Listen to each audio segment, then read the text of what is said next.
बाबा जी ने 7 कांड लिखे हैं और 7 कांडों में अद्भुत अद्भुत बातें लिख दिया है। जो व्यक्ति सुधरना चाहे तो राम कथा सुन करके सुधर सकता है। आजकल के लोग ना केवल ये कहते हैं कि राम का नाम लीजिए, राम का जयकारा लगाइए, राम के नाम का नारा लगाइए। प्यारे, राम का नाम तो इतना पवित्र है ना कि जो मुझे आराम देता है, विश्राम देता है, वो है राम का नाम। लेकिन राम का नाम लेने के साथ साथ हमें राम के जैसे बनना भी चाहिए। और आजकल के लोग ना केवल राम का नाम तो ले लेते हैं लेकिन राम की तरह बनना नहीं चाहते। कल्याण तो तभी होगा ना जब हम राम की तरह बने। राम कथा इसीलिए सुनी जाती है कि हमको जीना कैसे है, अपने जीवन में कैसे रहना है, कैसे हमें प्रेम करना है, किस प्रकार हमें अपनी सास को प्रेम देना है, किस प्रकार से हमें अपनी बहुरिया से बात करनी है, किस प्रकार से हमें बेटों के संग रहना है, किस प्रकार से हमें अपनी माँ के संग में रहना है, किस प्रकार से हमें गुरु भगवान के संग में रहना है। रामचरितमानस सिखाती हैं। और राम कथा तो बिल्कुल कालिका के समान है महाराज। जैसे काली माता है ना, काली माता बड़े बड़े राक्षसों का वध करती हैं, उसी प्रकार काली माता के समान हमारे भीतर जो बैठे हुए राक्षस काम क्रोध मद लोभ मत्सर, इनका नाश करते हैं। आजकल व्यक्ति काम ही करता है और काम के चक्कर में भगवान की कथा का बिल्कुल ध्यान नहीं रखता, भगवान के भजन का बिल्कुल ध्यान नहीं रखता। लोग बस पूछो कि भैया भगवान का भजन करते हो कि नहीं, वो डायरेक्ट बस यही कहेंगे क्या करें, टाइम ही नहीं मिलता। भगवान ने आपको हमें 24 घंटे का समय दिया है और 24 घंटे में क्या हम 24 मिनट के लिए समय निकाल सकते भगवान के? क्या भगवान के लिए हम 24 सेकंड का भी समय नहीं निकाल सकते? इस कलयुग में आप व्रत रखते हो तो पार ही होगे, आप तप करते हो तो भी बड़ी कृपा है। लेकिन अगर तप नहीं कर पा रहे हो, अगर व्रत भी नहीं रख पा रहे हो, शरीर में दिक्कत है, बुखार है या तबीयत ठीक नहीं, अगर व्रत नहीं रख पा रहे हो, अब ये थोड़ी ना कि ना बुखार है ना कोई दिक्कत है फिर भी एक बहाना मिल जाता है। भगवान थोड़ी ना कहते कि मरो, अरे जब ताकत है तो थोड़ा सा सहने की कोशिश भी करो। ये नहीं कि बहाना बना दो। अरे भगवान ये नहीं कहते कि मरो, अभी जवान हो, अभी रख सकते हो व्रत, बूढ़े हो जाओगे तो ऑटोमेटिक नहीं रख पाओगे। तो जवानिया में ना बहाना बनाना छोड़ दो।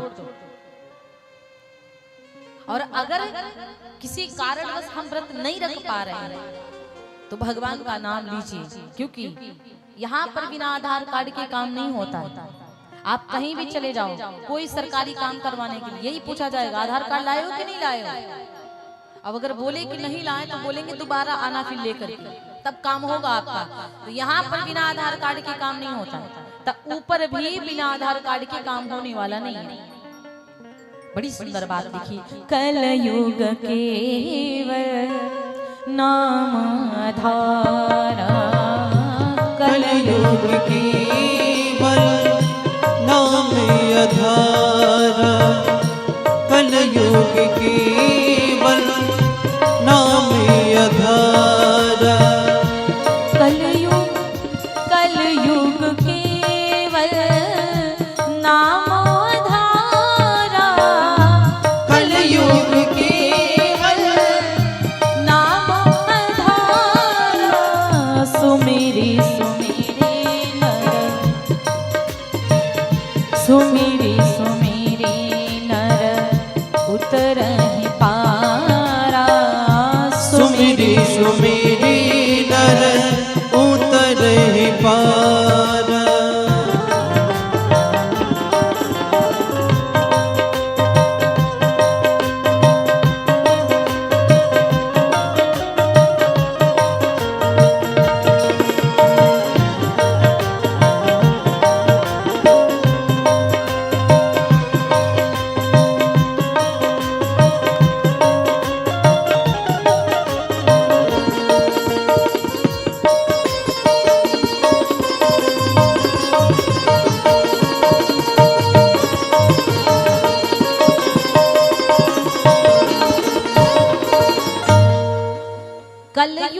केवल नाम आधारा, सुमिर सुमिर नर उतरहि पारा। एक कलयुग महाराज केवल नाम पे डिपेंड। कलयुग में जैसे बिना आधार कार्ड के कोई काम नहीं होता, तो उसी प्रकार कलयुग केवल नाम आधारा। और कौन सा आधार है वो? राम नाम का। राम नाम का आधार आपके संग जाएगा, और राम नाम तभी प्रिय लगेगा कि जब आप सत्संग में आकर के बैठोगे, भगवान की कथा को सुनोगे। आप ज्ञानी हो सकते हैं, किताबों को पढ़ करके आप ज्ञानी बन सकते हो, लेकिन ज्ञान होने के बाद भी आपको अकल ना आए बात करने की। हर व्यक्ति के भीतर बुराइयां देखने की आदत है आपकी, हर व्यक्ति को गलत बोलने की आदत है आपकी, तो काहे का ज्ञान? ज्ञान उसको नहीं कहते। केवल गाना और केवल दूसरों को समझाना उसको ज्ञान नहीं कहते, जब तक खुद के ऊपर डिपेंड ना किया जाए, जब तक हम खुद को ना सुधारे। ये तभी आ सकता है आपके जीवन में जब आप सत्संग में बैठोगे। बिनु सत्संग विवेक ना होई, बिना सत्संग के विवेक नहीं होगा। और राम कृपा बिनु सुलभ न सोई, बिना राम की कृपा के बिना आप सत्संग में जा भी नहीं सकते। बड़े समझ लो कि बड़ी भगवान राम की कृपा होगी तब जाके यहाँ पब्लिक में आकर के इतनी भीड़ लगा करके हम लोग बैठ के भगवान की कथा को सुनते हैं। और सत्संग जो है ना, यहाँ पर ना कोई भेदभाव, ना तो किसी के प्रति कोई गलत स्वभाव, ना तो यहाँ पर किसी को कुछ कहा जाएगा, ना तो यहाँ पर कोई टिकट लगता है। फ्री फ्री आइए महाराज, आराम से बैठिए, भगवान की कथा को सुनिए, अपने जीवन को धन्य बनाइए। और सत्संग सठ सुधरई सत्संगति पाई। सत्संग में मूर्ख से मूर्ख सठ माने होता है मूर्ख। मूर्ख से मूर्ख व्यक्ति सुधर जाता है सत्संग पा करके। बड़ी सुंदर चौपाई लिखी, सठ सुधरहि सत संगति पाई, ओ पारस परस कुधात सुहाई। पारस परस कुधात सुहाई, पारस परस कुधात सुहाई। सठ सुधरहि सत संगति पाई, सठ सुधरहि सत संगति पाई। पारस परस कुधात सुहाई, पारस परस कुधात सुहाई।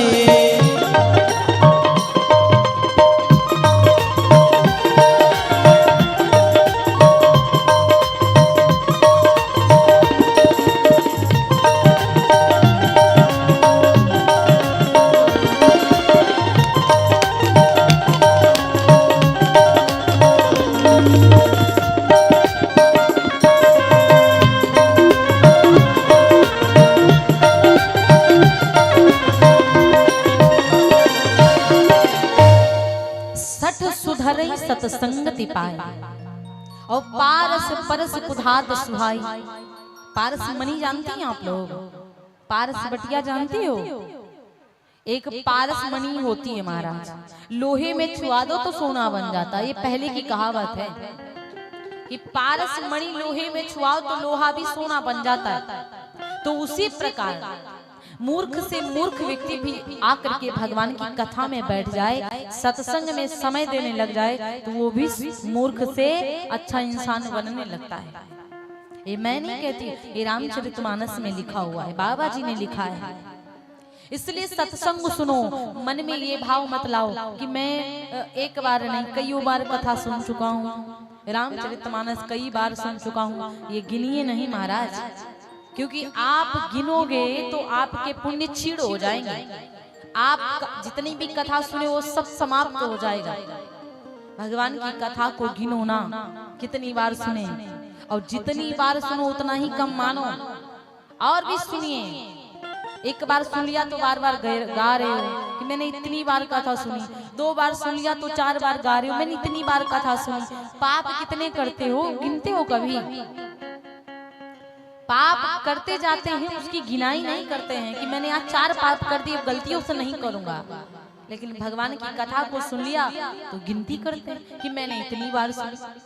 भगवान की कथा जितनी बार सुन पाओ उतनी बार सुन लो महाराज, क्योंकि देख रहे हैं ना कि आज कितना आफत हो रही है, कितना झगड़ा युद्ध चल रहा है, कितना परेशानियां, कितना बीमारियां फैल रही हैं, कितना दिक्कतें आ रही हैं। तो कम से कम भगवान का भजन करके जब हम इस लोक से परलोक जाएंगे तब तो अपना जीवन सुधार लें, तब तो अपने आप अपना कल्याण कर लें। इसलिए संत की संगत, संत के संग बैठो। जो संत के संग बैठता है उसका कल्याण होता है। कहा जाता है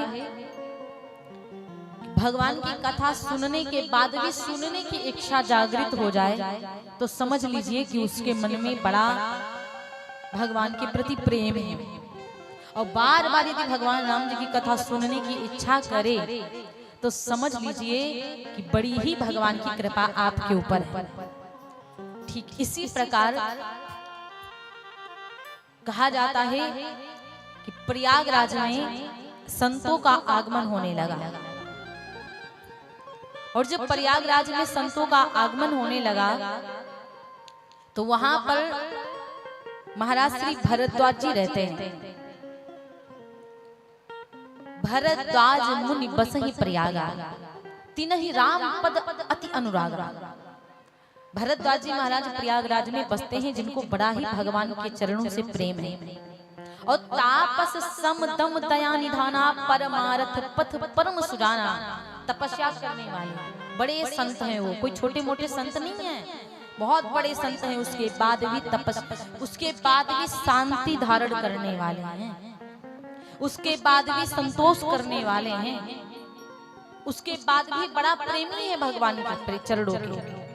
हम लोगों को तनिक वैभव प्राप्त हो जाता है तो बहुत घमंड आता है, अभिमान आता है। क्या आता है कि मैं हूं मैं, और मैं का स्वभाव जिसके भीतर आता है उसका कल्याण नहीं होता, उसका फिर नाश होने को प्रारंभ हो जाता है। मैं के चक्कर में नहीं पड़िएगा। मैं जानते हो बकरी, वो बार बार मैं चिल्लाती रहती है, इसीलिए उसकी एक दिन कसाई उसका काम खत्म कर देता है। इसलिए जो मैं वाला शब्द है ना, मैं हूं मैं, ये मैं वाला शब्द खत्म कर दीजिए, अहंकार खत्म कर दो, क्योंकि ये आप नहीं हो, ये सब भगवान की कृपा है तो हो, और उनकी कृपा दृष्टि हटी तो आप खत्म। उनकी कृपा दृष्टि हटी और दुर्घटना घटी।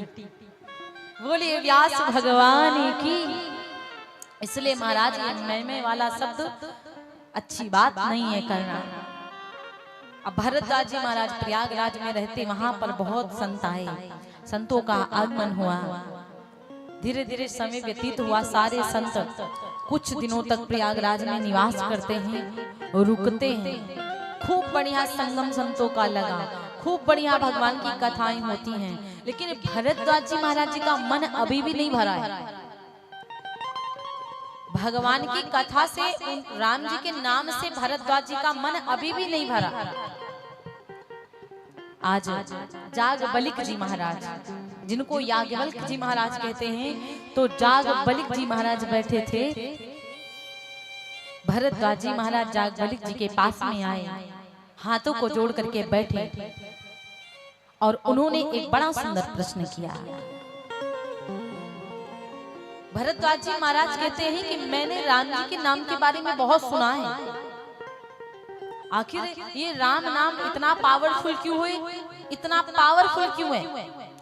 यहाँ तक के भगवान भोले बाबा जो संहार करता है, जिनका कभी नाश नहीं होता, और वो भोले बाबा राम का नाम लेते रहते हैं, वो भोले बाबा राम के नाम का जाप करते रहते हैं। आखिर ये राम कौन है, मुझे राम जी की कथा सुनाओ। क्या ये वही राम है जिन राम जी की पत्नी का हरण रावण ने किया था?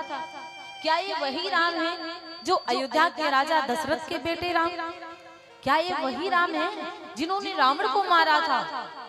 अब जागबलिक जी महाराज जब ये प्रश्न सुनते हैं, पहली बात तो प्रश्न, और दूसरी बात तुरंत उत्तर भी खुद ले लेते हैं।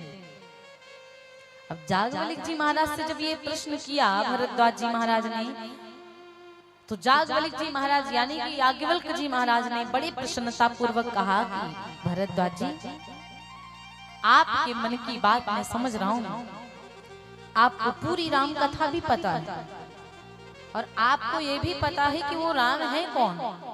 उसके बाद भी आप मुझसे राम जी के बारे में प्रश्न कर रहे हो। मैं आपके मन की भावना को समझता हूँ, आप भगवान की कथा को दोबारा सुनना चाहते हो, यही बात है ना।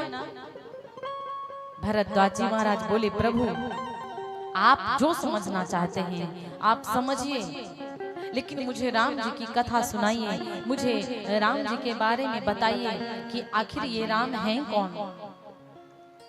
आज भरद्वाज जी महाराज ने कहा, प्रभु कृपा करके मुझे राम जी के बारे में बता। आज भरद्वाज जी महाराज बड़े प्रसन्न हो गए। याज्ञवल्क्य जी महाराज श्री राम कथा सुनाना प्रारंभ कर दिया। उन्होंने बड़ी सुंदर बात कही कि एक बार की बात है, भगवान भोले बाबा कैलाश पर्वत पर विराजमान थे। भगवान भोले बाबा के मन में एक भाव आया कि मैं कथा सुनूंगा, लेकिन रहते कैलाश पर्वत पर भोले बाबा जी और याज्ञवल्क्य जी महाराज श्री भरद्वाज जी को सुना रहे। जैसे सरोवर के 4 घाट होते हैं ना तालाब के, तो ठीक उसी प्रकार रामचरितमानस में भी 4 घाट हैं और चारों घाटों पे 4 लोग कथा कहते हैं और 4 ही लोग कथा को सुनते हैं। कर्मकांड घाट जो भरद्वाज जी महाराज और याज्ञवल्क्य जी महाराज बातें कर रहे हैं।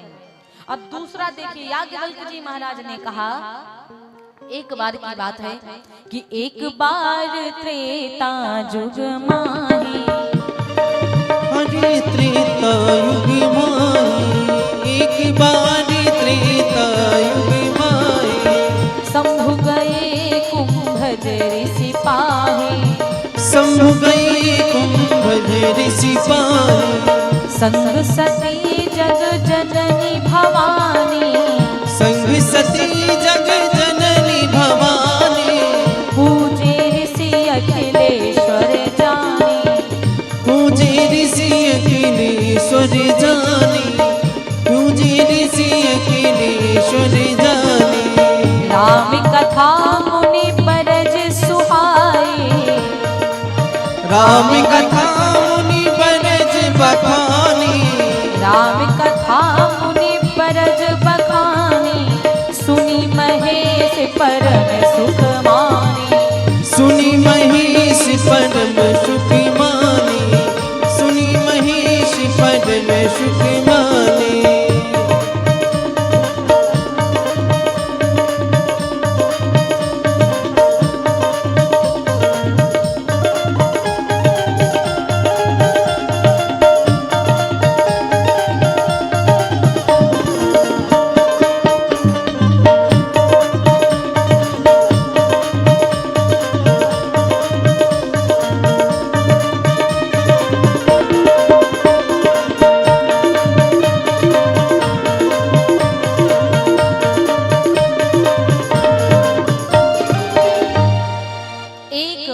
त्रेता जुगमाही। एक बार की बात है, भगवान भोले बाबा जी कैलाश पर्वत पर बैठे थे।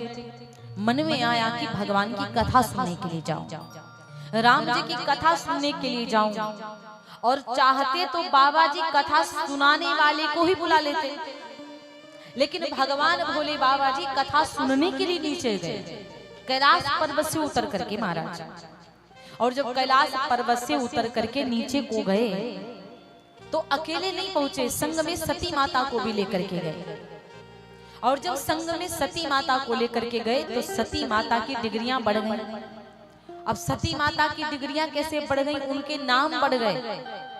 संग सती जग जननी भवानी, सती माता जगत की जननी बन गई, इतनी बड़ी पदवी मिल गई। क्यों? क्योंकि भगवान की कथा सुनने जा रही है भोले बाबा जी के संग में। ठीक उसी प्रकार जब आप सब लोग भगवान की कथा सुनने के लिए आती हो तो आप सब लोगों की डिग्रियां बढ़ जाती हैं। वो कैसे?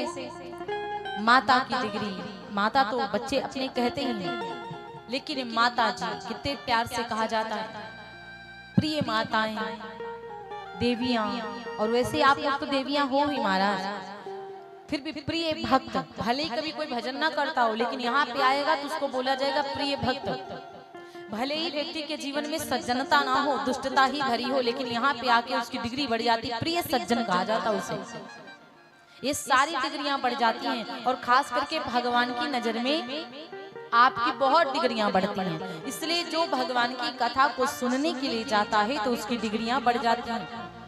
लेकिन भगवान की कथा में पहुंच तो जाता है और पहुंचने के बाद यदि बातें करता है और कथा को नहीं सुनता तो उसकी सारी डिग्रियां खत्म हो जाती हैं, घट जाती हैं। अब देखिए यही हुआ कि भगवान भोले बाबा जी कथा सुनने के लिए पहुंचे तो उनकी इतनी डिग्री नहीं बढ़ी जितनी माता सती की डिग्री बढ़ गई, जगत जननी बन गई माता।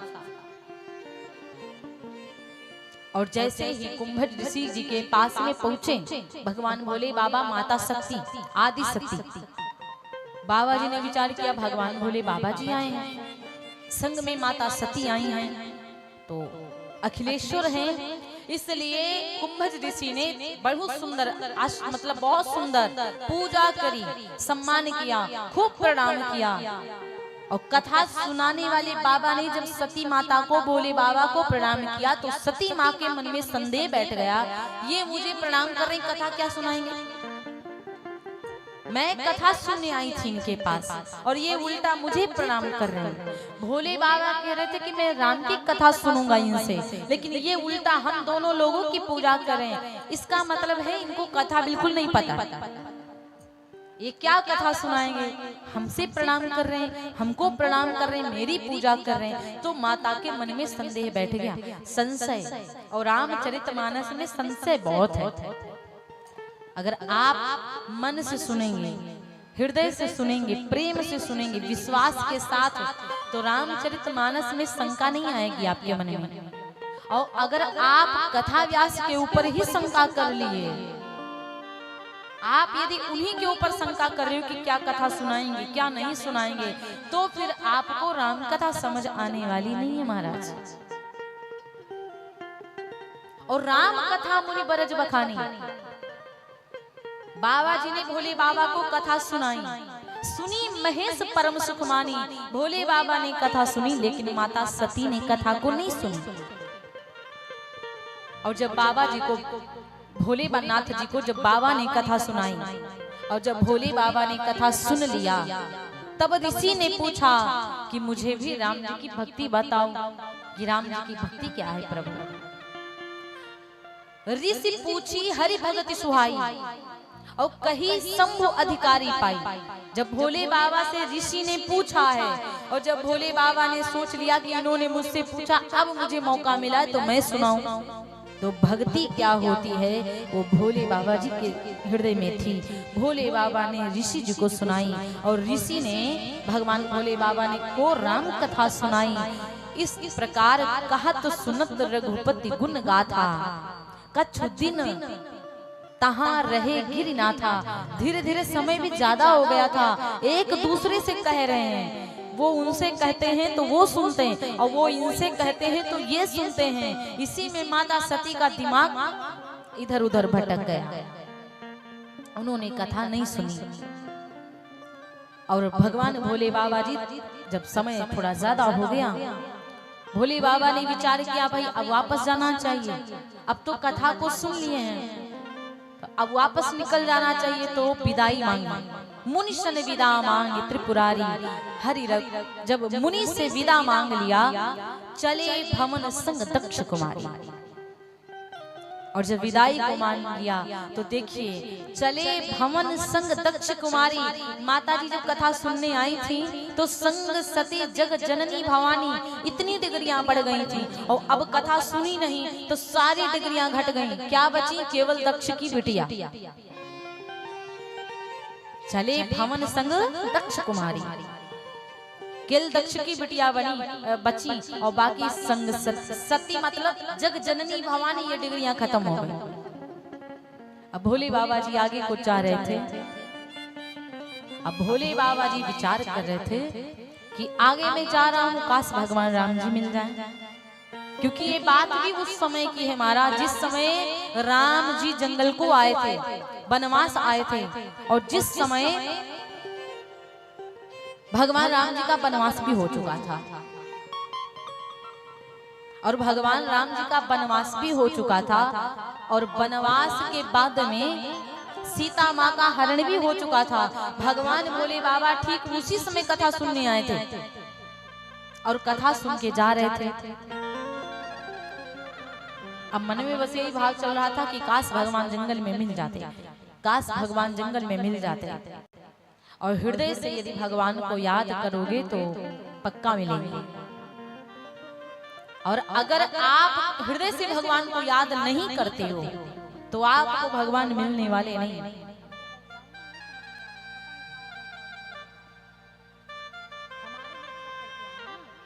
बोलिए व्यास भगवान की जय। तो महाराज कहा जाता है कि अब भोले बाबा जी यही मन में विचार कर रहे थे कि काश भगवान राम जी मुझे मिल जाए। और भोले बाबा जी जब आगे बढ़ गए तो वास्तव में श्री राम जी मिल गए। और जैसे भगवान श्री राम जी मिलते हैं रास्ते में महाराज, अब तो भगवान भोले बाबा ने जैसे श्री राम जी को देखा खुद को रोक नहीं पाए। मन में बस यही आ रहा है कि मैं अगर सामने बाबा के भगवान श्री राम जी के आगे ज्यादा मतलब जय जयकार कर दूंगा तो सती जान जाएंगे, भगवान परमात्मा है, ये भेद खुल जाएगा। इसलिए उन्होंने अपने आप को थोड़ा सा कंट्रोल कर लिया, उन्होंने जयकारा नहीं लगाया। लेकिन जो भक्त होता है और भगवान का भजन चल रहा हो, भगवान सामने हो तो बिल्कुल मन नहीं रुकेगा। और अगर भजन चल रहे हो ना तो चरण रुकेंगे, थरथराने लगेंगे, ना तो तालियां रुकेंगी, और ना ही तो आंखों से आंसू रुकेंगे, और रोंगटे रोंगटे खड़े हो जाते हैं। ये भक्त होते हैं, ये भक्त की पहचान होती है हमारा। और खुद ब खुद नाच करने लगते, नाचने लगते, नृत्य करने लगते, ये भक्त की पहचान होती है। तो इसलिए महाराज कहा जाता है भोले बाबा जी जब जैसे राम को देखे खुद को नहीं रोक पाए, और जैसे खुद को नहीं रोक पाए 5 मुखों से वंदना करी है भगवान राम जी की। बार बार उनके चरणों में वंदना करते, बार बार जय जयकार करने लगे, बार बार भगवान की जय जय।